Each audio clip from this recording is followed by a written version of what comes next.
ప్రస్తుతం మనమంతా ఇప్పుడు మీరు చూస్తున్నది ఇది వియత్నాం దేశంలోని కుచి టన్నెల్స్. అంటే ఈ అమెరికా సైనికులు వీళ్ళ మీద యుద్ధం చేసినప్పుడు ఆ సైనికుల నుంచి వీళ్ళ సైనికులను ప్రజలను కాపాడుకోవడానికి ఇక్కడ ఈ మొత్తం 250 కిలోమీటర్లు ఈ దట్టమైన అడవిలో 250 కిలోమీటర్ల పొడవున tunnels తవ్వుకున్నారు.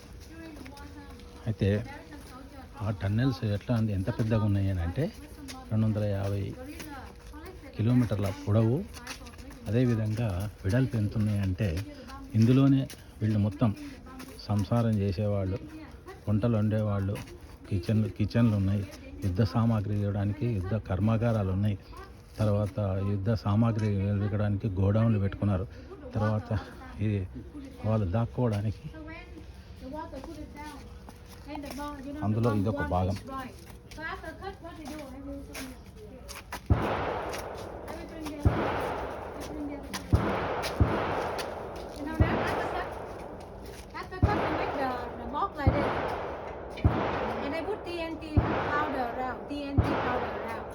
Then they put the grenade in the middle. So wherever they bury under the ground, they cut small tree. They put on the top like a signal. Wherever model సొరంగ మార్గం. ఇందులోనే యుద్ధ సామాగ్రి తయారు చేసుకునే వాళ్ళు కూలీమే అంటమే మనం పల్లెటూళ్ళలో. This side of American soldier shoe. Around this side very small. And you know that they use the wood. This is the wood. They make the secret door. Why? Because what happened when the wood meet the water? Do you know? అయితే వీళ్ళు ఈ America సైన్యం నుంచి కాపాడుకోవడానికి ఈ దట్టమైన అడవిలో ఉపయోగించుకున్నారు అన్నమాట. 250 కిలోమీటర్లు సొరంగం తవ్వుకున్నారు. ఆ సొరంగంలోనే మొత్తం కిచెన్ ఉండేది, సైనికులు దాక్కునే వాళ్ళు. తర్వాత ఇగో మా డాట్ ట్రావెల్స్, మా hero Krishna sir.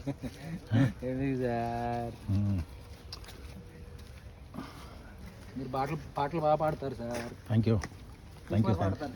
You sir. వండర్ఫుల్గా పాడతారు. కూడా కుచి టన్నెల్స్. ఎస్, ఇక్కడ ఇంకొకటి మనం ఏం చూడొచ్చు అంటే మనము నిజమైన AK-47 రైఫిల్ అవైలబుల్ ఉంటుంది.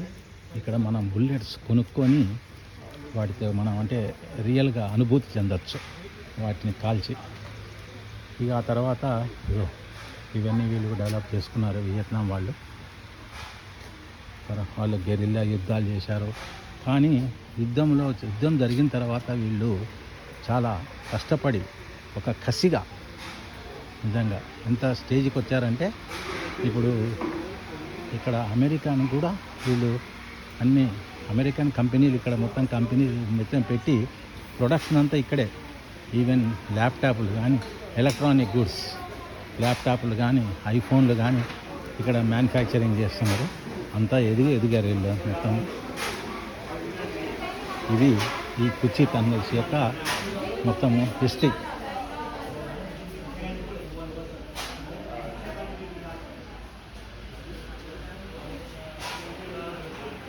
Okay, thank you so much.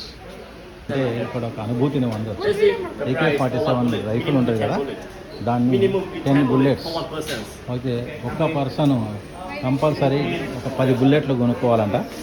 దానికి గాను $3,500 ఖర్చు అవుతుంది. ఖర్చుతో కూడుకున్న పనే, కానీ నిజమైన అనుభూతిని పొందవచ్చు. ఇక్కడ మీకు సౌండ్లు వినిపిస్తున్నాయా? అదే ఇక్కడ సౌండ్లు వినిపిస్తున్నాయి. అవే AK-47 బుల్లెట్ రౌండ్ కాలుస్తారు అన్నమాట. కాకపోతే బుల్లెట్ అయితే మనం తీసుకునేవాళ్ళం, కానీ ఇక్కడ మినిమం 10 బుల్లెట్స్ కాల్చాలంట. ఇక్కడ వచ్చింది మంచిగా అడవిలో పక్షుల కిలకిలలు, పక్షుల కోకిల రావాలు.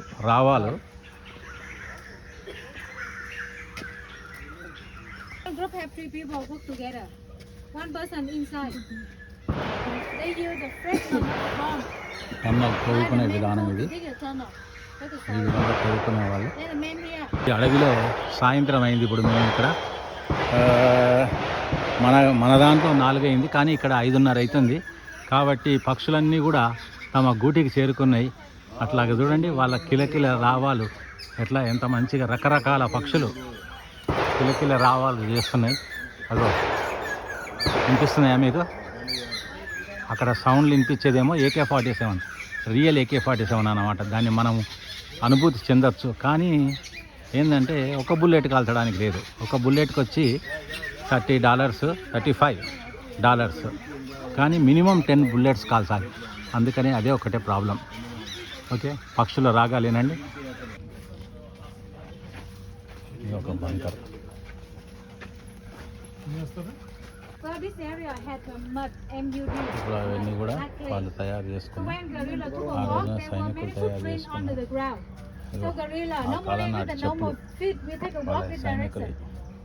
But because when gorilla anyhow took a walk, ఇప్పుడు there were అన్నీ many వాళ్ళే తయారు footprints చేసుకున్నారు. onto the ఎవరంతకు ground. వాళ్ళే. అంటే వాళ్ళకి కావాల్సిన వస్తువులు ఎక్కడ బయట నుంచి కొనక రాకుండా ఈ బంకర్ లోపలనే. Direction.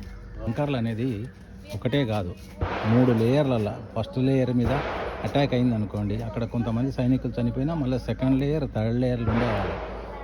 చాలా పోరాట పటిమ చూపించారు వీళ్ళంతా. Okay, thank you so much.